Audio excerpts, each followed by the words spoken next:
Good morning students. आज metallurgy के third chapter के अंदर हम डिस्कस करने वाले हैं extraction of iron from its oxides. ये हमारा फर्स्ट पार्ट है एप्लीकेशन ऑफ पायरोमेटलर्जी का। ओके, और इसी से हम क्या कर सकते हैं कि पायरोमेटलर्जी में एलिंगम डायग्राम्स की क्या यूटिलिटी है उसके बारे में बात कर सकते हैं। ओके, और इसके बाद हम कॉपर और जिंक की एक्सट्रैक्शन करेंगे फ्रॉम इट्स ऑक्साइड्स। ओके, तो सबसे पहले जब आयरन की एक्सट्रैक्शन के लिए बात कर रहा हूं तो डेफिनेटली मेरे को फर्स्ट थिंग जो रिक्वायर्ड होगी वो इसके ओर्स क्या क्या हैं। ओके, तो ओर्स है आपके पास Fe2O3 जिसको मैं बोलता हूं हेमेटाइट।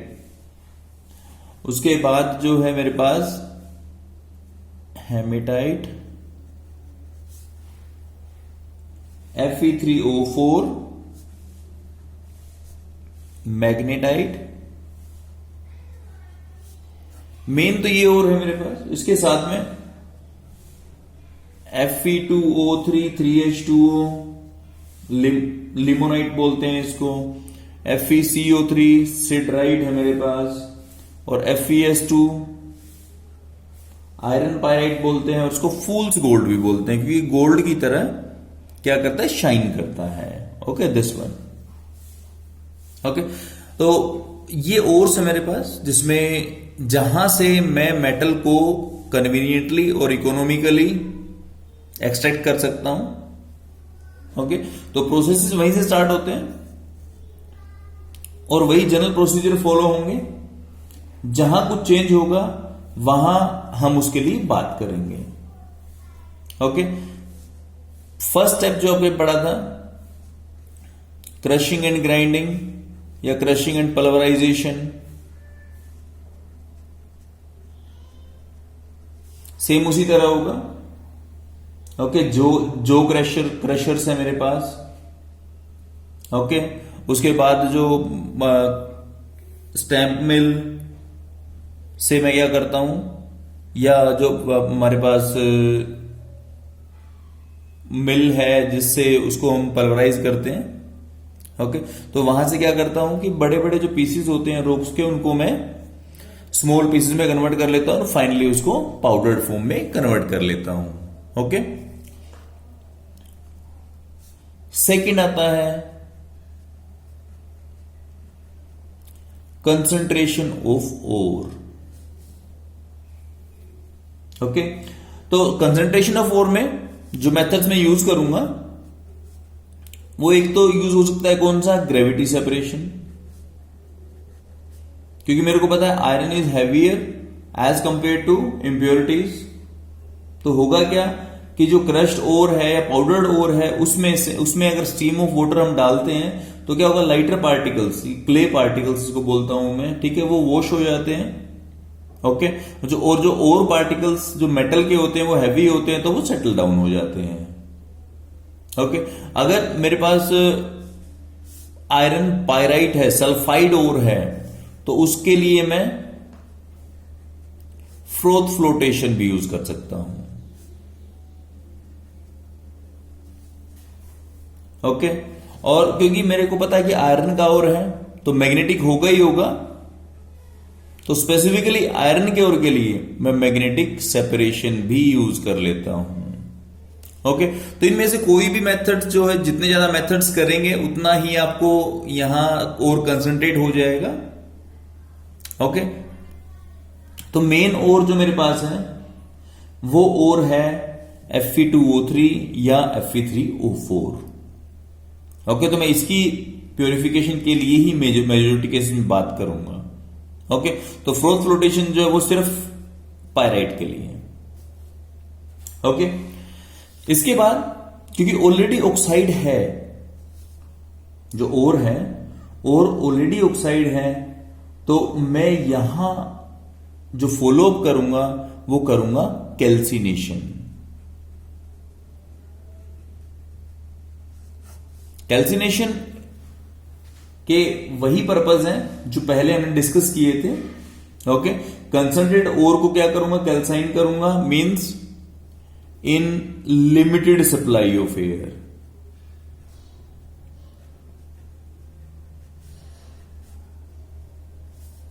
मैं इसको हीट करूंगा, मैं रिवर्बरेटरी फर्नेस जो कल डिस्कस किया था हमने, लास्ट टाइम डिस्कस किया था।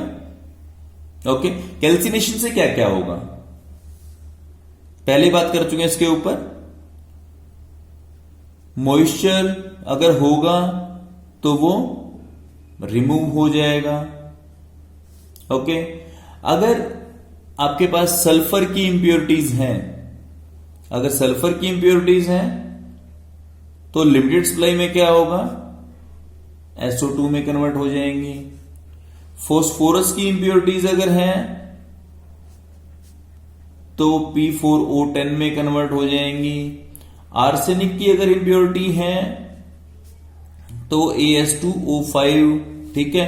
और तीनों के तीनों क्या है, ऑक्साइड, वोलेटाइल हैं। और वोलेटाइल अगर ऑक्साइड है इट मींस क्या होगा, बाहर निकल जाएंगे। ओके, इसके साथ ही अगर कोई फेरस ऑक्साइड पड़ा है, ओके, और लिमिटेड सप्लाई ऑफ ऑक्सीजन आप दे रहे हो तो उस केस में क्या होगा, ये Fe2O3 में कन्वर्ट हो जाएगा। ओके, अगर थोड़ा बहुत FeCO3 जिसको मैं सिडराइट बोलता हूं, स्फेटिक और बोलता हूं, अगर वो भी पड़ा है, मेरे FeCO3 पड़ा है तो हीटिंग से वो FeO प्लस CO2 में, और FeO क्या करेगा, O2 और गेन करेगा और Fe2O3 में कन्वर्ट हो जाएगा। ओके, अगर कोई सल्फाइड और पड़ा है, FeS2 पड़ा है, तो वो भी जो लिमिटेड सप्लाई ऑफ एयर है वो गेन करके Fe2O3 और SO2 गैस बाहर निकल जाएगी। ओके, तो ये है, ये बेनिफिट है मेरे पास। और पोरस हो जाएगा, ये बात भी मैं कर सकता हूं। ओके, ये है मेरे को कैल्सिनेशन के फायदे। ओके, लास्ट जो आता है मेरे पास, लास्ट तो नहीं कहूंगा बट नेक्स्ट स्टेप जो आता है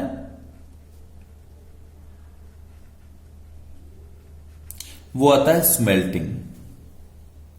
ओके, अब जो कैल्साइन ओर है उसको मैं क्या करता हूं, कोक या कार्बन की हेल्प से रिड्यूस करने की कोशिश करता हूं। ओके, और सारा प्रोसीजर जो होता है वो होता है एक स्पेसिफिक फर्नेंस में, जिसको बोलता हूं मैं ब्लास्ट फर्नेंस। ओके, तो ब्लास्ट फर्नेंस के अंदर ये सारा प्रोसीजर मैं करने वाला हूं। ये स्मेल्टिंग के लिए मेरे पास ब्लास्ट फर्नेंस है। ओके, एक टोल सिलिंड्रिकल फर्नेंस है और जिसकी जो अंदर वाली वॉल्स हैं वो किससे लाइन है, फायर ब्रिक्स से, क्योंकि इतना हाई टेम्परेचर टॉलरेट करना है इसको। ओके, और तो अगर टॉप से बात करूं और बॉटम से बात करूं, स्लाइटली नैरो हो जाता है ये। ओके, ताकि प्रॉपर फ्लो ऑफ मटेरियल इसके अंदर बना रहे। ओके, उसके बाद जो ऊपर की अगर बात मैं करता हूं, इस साइड यहां की बात मैं करता हूं अगर मैं, तो यहां double cup and cone arrangement होता है। Okay, cup and cone arrangement का मतलब कि ये कोन है मेरे पास, ओके, ये कप है, इसी तरह ये कप है और ये कोन है। ओके, ये उसी तरह का अरेंजमेंट है जैसे हम, जो कि फ्लोर मिल होती है, चक्की होती है, चक्की के अंदर हम क्या करते हैं कि सप्लाई कम या ज्यादा करते हैं। ओके, जिस तरह से हम इसको, जो ये स्ट्रिंग है या जो वायर है उसको लूज छोड़ते हैं, लूज छोड़ने ये नीचे हो जाएगा, नीचे होगा तो क्या होगा, ये जो ये यहां पैसेज है, पैसेज ओपन हो जाएगा, ओपन होते क्या होगा और नीचे गिरना शुरू हो जाएगा। ओके, तो ये double cup and cone arrangement हमारे पास यहां है, जिससे मैं क्या करता हूं कि ओर को ब्लास्ट फर्नेस के अंदर सप्लाई करता हूं। ओके, और जो आपके पास सबसे टॉप से थोड़ा सा नीचे ये अगर देखेंगे तो आप, ये एक एग्जिट है।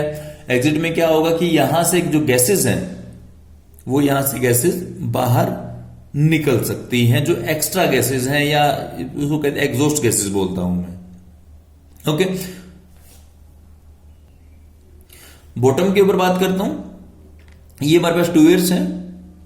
2 एयर से मैं हॉट एयर ब्लास्ट को सप्लाई करता हूं जिससे टेम्परेचर कंट्रोल होगा। ओके, और यहां से मैं ब्लास्ट ऑफ हॉट एयर को इसके अंदर एडमिट करता हूं, अंदर घुसाता हूं। ओके, उसके बाद यहां मेरे पास 2 होल्स हैं, क्योंकि ऊपर स्लैग होगा, नीचे आयरन होगा, पिग आयरन होगा मेरे पास, जो मैं बाद में डिस्कस करूंगा इस बारे में कि स्लैग ऊपर क्यों होता है। और पहले भी बात कर चुके हैं कि स्लैग क्या होता है, कैल्शियम सिलिकेट ही होता है जनरली। ओके, तो calcium silicate is lighter as compare to molten iron, तो इसलिए वो ऊपर होता है और मोल्टन आयरन नीचे होता है। ओके, इसके लिए एग्जिट के लिए 2 मेरे पास होल्स हैं। ओके, तो यहां से जो लोअर होल है वहां से आयरन निकलता है और जो अपर होल है वहां से आपका स्लैग निकलता है। ठीक है, और अब यहां क्या हो, अब स्टार्ट करते हैं इसको। मैंने क्या किया, मैंने हॉट एयर ब्लास्ट को नीचे सप्लाई करना शुरू कर दिया। ओके, और ये हॉट एयर ब्लास्ट क्या करेगी, ऊपर की तरफ जाएगी। जिस तरह ऊपर की तरफ जाएगी तो टेम्परेचर लोअर मोस्ट पोर्शन है उसमें मैक्सिमम होगा, और आपका जो जितना आप ऊपर जाते जाएंगे उतना टेम्परेचर कम होता चला जाएगा।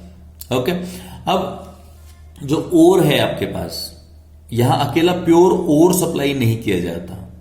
ओके, यहां 8:4:1।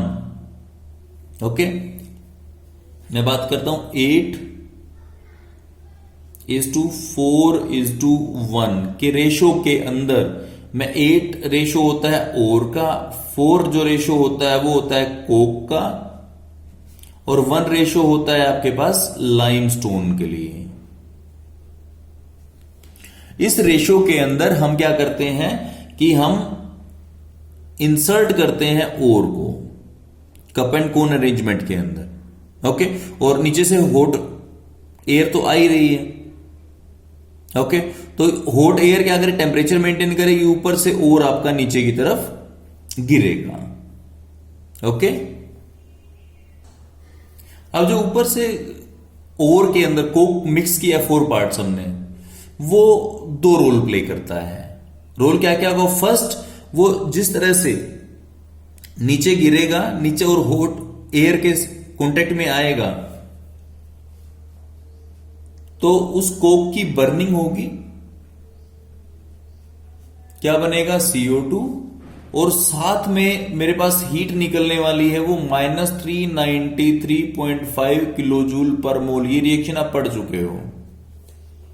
ओके, तो होगा क्या, ये बर्निंग करेगा स्टार्टिंग में तो फ्यूल का ही काम करना है इसने, और रिएक्शन हाईली एक्सोथर्मिक है, तो जो लोअर पार्ट है उसमें 2170 केल्विन टेम्परेचर को मेंटेन करने में ये हेल्प करेगी। ओके, जिस तरह से ये CO2 गैस बनेगी, CO2 गैस ऊपर उठेगी तो क्या होगा कि यही CO2, क्योंकि इसको और भी कोक मिलने वाला है ऊपर, और ये किसमें कन्वर्ट हो जाएगी, कार्बन मोनोऑक्साइड के अंदर। और ये रिएक्शन जो है, this is first reaction is exothermic, this is endothermic, means heat को एब्जॉर्ब करेगी, और एब्जॉर्ब अगर होगा तो उस केस में क्या होगा कि आपके पास delta H equal to +163.2 kilo joule per mole, इतनी हीट एब्जॉर्ब हो जाएगी। और अगर हीट एब्जॉर्ब होगी किसी पोर्शन के अंदर तो उसके से मैं बोल सकता हूं कि ऊपर जाके टेम्परेचर लो होगा कंपैरेटिवली। ओके, तो ये जो आपके पास है, this is reaction of zone of combustion, lower part, और थोड़ा सा ऊपर जाके क्या होगा, हीट एब्जॉर्प्शन का काम होने वाला है। और इससे क्या होगा, टेम्परेचर 1423 से 1673 के बीच में टेम्परेचर हो जाएगा। ओके, उसके बाद मिडिल पार्ट के अंदर नियरली एट 1123 केल्विन के ऊपर क्या होगा कि जो आपका कैल्शियम कार्बोनेट आपने इसके अंदर डाला है, ठीक है, वो क्या करेगा, वो ब्रेक होगा CaO+ CO2 में। ओके, और CaO प्लस CO2 में अगर ब्रेक होगा तो CO2 तो सेम उसी साइकिल में आ जाएगी जो आपकी पहली साइकिल है। ओके, और ये अगर एक्सेस होगी तो एग्जॉस्ट गैसेस की फॉर्म में बाहर निकल जाएगी। ओके, अभी काम होगा CaO का शुरू। ओके, तो CaO जो आपके पास है, CaO will combine with silica of this और क्या बनाएगा, CaSiO3 कैल्शियम सिलिकेट, या बोल सकता हूं slag. This is a fusible mass, और फ्यूजिबल मास अगर होगा तो क्या होगा, नीचे गिरेगा, नीचे सीधा नीचे गिरेगा, और सीधा नीचे गिर के यहां पे इकट्ठा हो जाएगा स्लैग की फॉर्म में।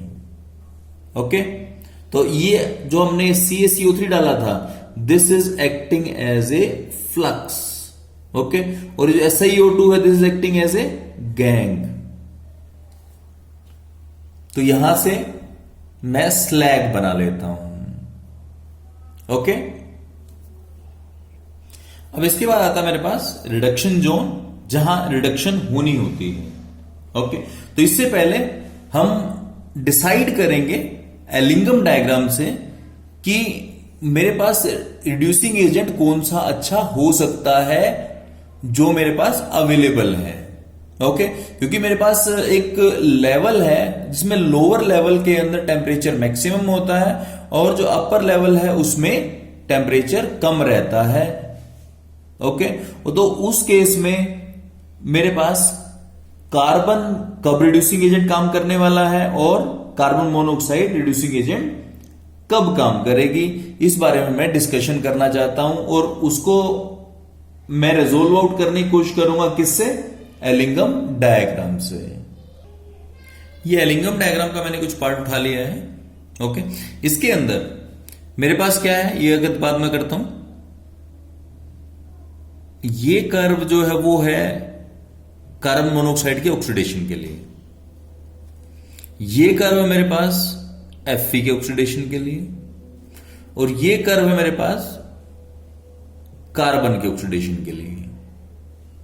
ओके, तो अब मेरे को ये पता है कि जो कर्व नीचे रहती है वो अच्छी रिड्यूसिंग एजेंट की तरह काम करती है।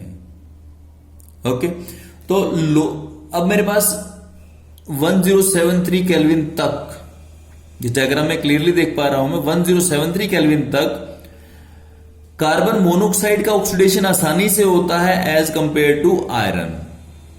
इसका मतलब अगर आयरन को ऑक्सीडाइज मैंने करना है तो उस केस में मैं कार्बन मोनोऑक्साइड की हेल्प नहीं ले सकता, क्योंकि carbon monoxide is readily oxidised as compare to iron.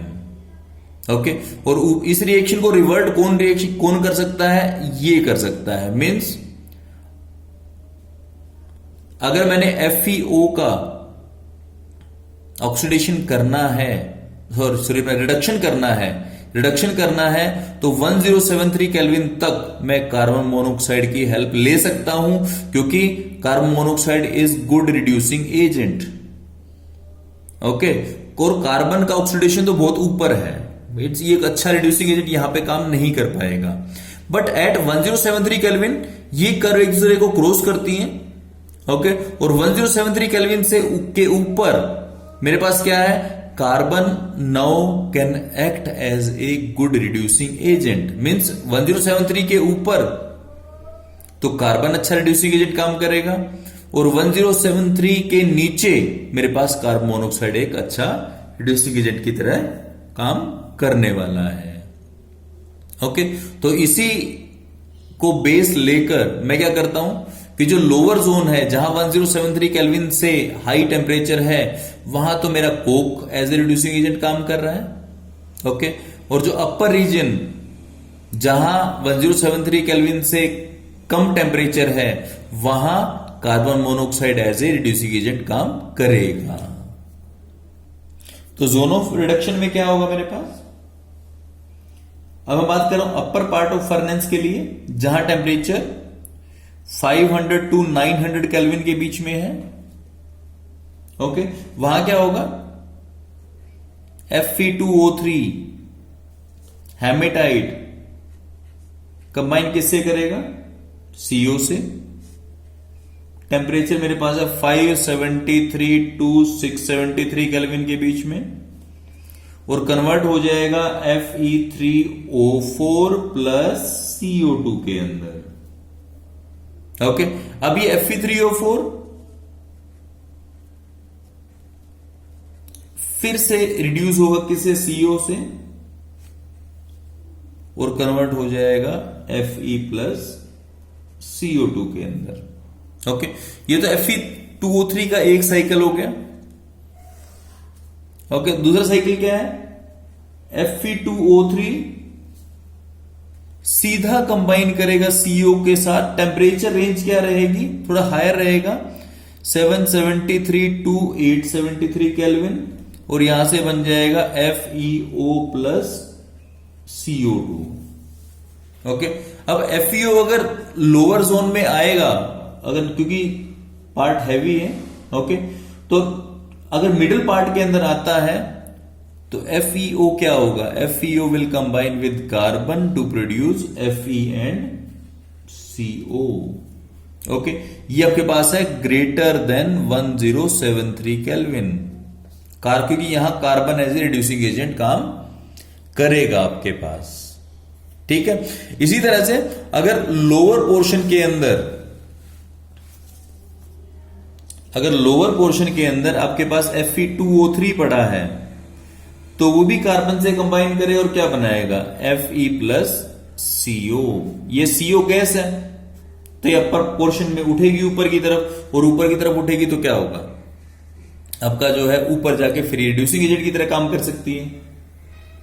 Okay, तो इस तरह रिडक्शन जोन के अंदर हमने एलिंगम डायग्राम से ये पता किया कि 1073 केल्विन से नीचे carbon monoxide as a reducing agent काम कर रहा है, और 1073 केल्विन से ऊपर मेरे पास कार्बन या कोक जिसको बोलता हूं मैं, वो एज ए रिड्यूसिंग एजेंट काम कर रहा है। ओके, उसके बाद आता है फ्यूजन जोन। फ्यूजन जोन में क्या होता है कि सब चीजें फ्यूज कर जाती है। लोअर पार्ट ऑफ फर्नेस होता है, टेम्परेचर नियरली 1423 टू 1673 केल्विन तक होता है। ओके, इसमें इस रीजन में क्या होता है, जो स्पोंजी आयरन मेरे पास रिड्यूस होने के बाद बना है वो क्या करता है? मेल्ट कर जाता है, क्योंकि टेम्परेचर काफी हाई है। ओके, और उसके साथ ही कुछ कार्बन, फास्फोरस, सिलिकॉन, ठीक है, जो सल्फेट, फॉस्फेट या सिलिकेट से प्रोड्यूस होते हैं। ओके, जो आपके पास कार्बन में होते हैं या फिर आयरन के ओर के अंदर होता है। ओके, ये स्लैग जिसको बोलता हूं, ठीक है, स्लैग भी मेल्ट कर जाता है इस रीजन के अंदर। ओके, अब ये जो आपके पास मोल्टन आयरन, इंप्योरिटीज, स्लैग, सब क्या होगा? सब मेल्ट कर जाता है और नीचे की तरफ गिरता है। ओके, नीचे की तरफ ट्रिकल करता है उस हर्थ के अंदर, उस भट्टी के अंदर। ओके, और नीचे आके क्या करता है? 2 लेयर्स बना लेता है। जैसे हमने डायग्राम में देखा था, 2 लेयर्स बना लेता है, जिसमें स्लैग बीइंग लाइटर, तो स्लैग अपर लेयर में होता है और जो मोल्टन आयरन था वो लोअर लेयर के अंदर होता है। ओके, और इन दोनों को हम क्या करते हैं? पीरियोडिकली टाइम के साथ जिस तरह से मेरे को क्वांटिटी दिखेगी उस तरह से कभी स्लैग आयरन को बाहर निकाल लेता हूं, कभी मोल्टन आयरन को मैं बाहर निकाल लेता हूं। ओके, तो जो आपके पास यहां आयरन निकलता है उसके अंदर नियरली 4% तो कार्बन होता है, और बहुत सारी इंप्योरिटी जो भी बात की थी हमने, सल्फर की, फॉस्फोरस की, सिलिकॉन की, मैग्नीज की, कुछ इंप्योरिटीज होती हैं। ओके, तो इस तरह जो आयरन प्रोड्यूस होता है उसको हम बोलता हूं पिग आयरन। ओके, और उसको डिफरेंट बहुत सारी शेप्स में मैं इसको कन्वर्ट कर लेता हूं। ओके, इसके साथ ही एक डिस्कशन और होती है cast iron. Cast iron pig iron से डिफरेंट होता है। ओके, और जो आपका पिग आयरन है, पिग आयरन को में अगर हम कोक डाल दें, ओके, प्लस स्क्रैप आयरन डाल दें और उसके अंदर से हॉट एयर ब्लास्ट पास कर दें, ठीक है, तो उससे जो बनता है वो बनता है कास्ट आयरन। और कास्ट आयरन में क्या होगा कि यहां 4% कार्बन था, कास्ट आयरन में कितना होता है 3% कार्बन का कंटेंट होता है, थोड़ा सा कम होता है। ओके, और कास्ट आयरन की अगर बात करता हूं एक्सट्रीमली हार्ड होता है और ब्रिटल होता है। ओके, तो यहां से मेरे को कास्ट आयरन मिलता है। पिग आयरन तो डायरेक्ट मेरे को मिलता है कहां से, जो आपका ब्लास्ट फर्नेस है वहां से। उसके पिग आयरन को थोड़ा सा मैं ट्रीट करता हूं दोबारा स्क्रैप आयरन डाल के और कोक डाल के उसके अंदर, तो कास्ट आयरन बन जाता है, जिसके अंदर यहां 4% कार्बन था, यहां 3% कार्बन रह जाता है। ओके, उसके बाद अब मैं क्या चाहूंगा कि कार्बन कम हो गया इसके अंदर, और कम कर लूं मैं उसको। ओके, तो मैं यहां से बनाने की कोशिश करता हूं क्या चीज, रोट आयरन। कमर्शियल आयरन की मोस्ट प्योरेस्ट फॉर्म है मेरे पास रोट आयरन। ओके, इसके अंदर जो मेरे पास होता है 0.2 to 0.5% कार्बन होता है और ट्रेसिस बहुत कम क्वांटिटी में फोस्फोरस या सिलिकॉन होते हैं। ओके, और जो हमारे पास रोट आयरन के अंदर कार्बन प्रेजेंट होता है वो कुछ हद तक ग्रेफाइट की फॉर्म में होता है और कुछ सीमेंटाइट की फॉर्म में होता है। ग्रेफाइट तो पता ही है आपको, जो सीमेंटाइट होता है वो होता है Fe3C। रोट आयरन का एक फायदा होता है डक्टाइल होता है, मेलिएबल होता है, और कंपैरेटिवली क्योंकि भी यहां ब्रिटल हो गया था ये सॉफ्ट होता है। ओके, और अगर इसमें स्लैग प्रेजेंट होता है वो उसको टफ बना देता है। ओके, और रस्टिंग और कोरोजन से इसको अवॉइड करवाता है। और इसी को हम डिफरेंट जो आपके पास नॉर्मल होते हैं चेन्स बनाने में, एंकर्स बनाने में, बोल्ट्स बनाने में, नेल्स कीले बनाने में, रेलवे कैरेज कपलिंग बनाने में इसको हम यूज करते हैं। ओके, अब मैं ये देख रहा हूं कि पिग आयरन तो से कास्ट आयरन थोड़ा प्यूरिफाई कर लिया, तब कास्ट आयरन से मैं कैसे रोट आयरन तैयार करता हूं। ओके, हमने क्या करना, 3% था, 3% से कार्बन यहां तक रिड्यूस करना है। ओके, और जो सल्फर की जो इंप्योरिटी थी या सिलिकॉन की, फोस्फोरस की, क्या करना है मैंने ऑक्सीडाइज करना है। ओके, तो अब मैं क्या करता हूं, जो मेरे पास आयरन मेरे को Fe2O3 थोड़ा सा मिला था उसमें क्या करता हूं, उसके अंदर मैं कोक ऐड कर दे, थोड़ा सा कोक होगा ही होगा, पहले ही होगा, कोई दिक्कत ही नहीं है, तो वो क्या Fe+CO में कन्वर्ट हो जाएगा। Fe2O3 जो है वो सल्फर से रिड्यूस होता है और बनता है Fe+SO2 बन जाता है यहां से। ओके, अब ये CO2 और SO2 जो होते हैं वो बाहर निकल जाते हैं। ओके, लेकिन जो कि मैग्नीज की इंप्योरिटी है MnO, ये क्या करेगी, SiO2 जो थोड़ी बहुत मिट्टी पड़ी है, सिलिका की इंप्योरिटी पड़ी है, उसके मिलके क्या बनाएगा, MnSiO3 बना लेगी, मैग्नस सिलिकेट बोलते हैं, और ये भी स्लैग की फॉर्म में बाहर आता है। इसी तरह फोस्फोरस की अगर बात करूंगा तो Fe2O3 जो फोस्फोर पेंटोक्साइड है वो हेमेटाइट से रिएक्ट करता है और क्या बनाता है, FePO4 फेरिक फोस्फेट, ये भी स्लैग का पार्ट है। ओके, कई बार क्या होता है, जरूरत पड़ने पर हम क्या करते हैं, लाइमस्टोन ऐड कर देते हैं। ओके, तो लाइमस्टोन अगर ऐड कर देंगे तो लाइमस्टोन क्या करेगा, लाइमस्टोन का पता ही आपको, सिलिका की इंप्योरिटी को CaSiO3 जो हमने उसमें डाला था, अपना ब्लास्ट फर्नेस के अंदर डाला था। ओके, तो उसके अंदर वो स्लैग की फॉर्म में उसको बाहर निकाल देगा। ओके, और इस रिडक्शन के बाद हम क्या करते हैं कि मेटल को फर्नेस से बाहर निकाल लेते हैं। ओके, और उसको रोलर से पास करके हम स्लैग से फ्री कर लेते हैं। ओके, अब जो बात आती है कि स्टील क्या होता है। ओके, तो स्टील जो बनता है, स्टील के अंदर हम कार्बन के कंटेंट को वेरी करते हैं और उसको पॉलिशिंग करते हैं आयरन के जो आपके पास, ठीक है, तो उससे क्या बनता है, स्टील बन जाता है। ठीक है, तो जो पिग आयरन है उसको हम कन्वर्ट कर सकते हैं किसके अंदर, स्टील के अंदर। ओके, और स्टील में कैसे कन्वर्ट होता है, देखो पिग आयरन के अंदर अगर बात करता हूं मैं, कितना कार्बन होता, 3 to 4% कार्बन होता है।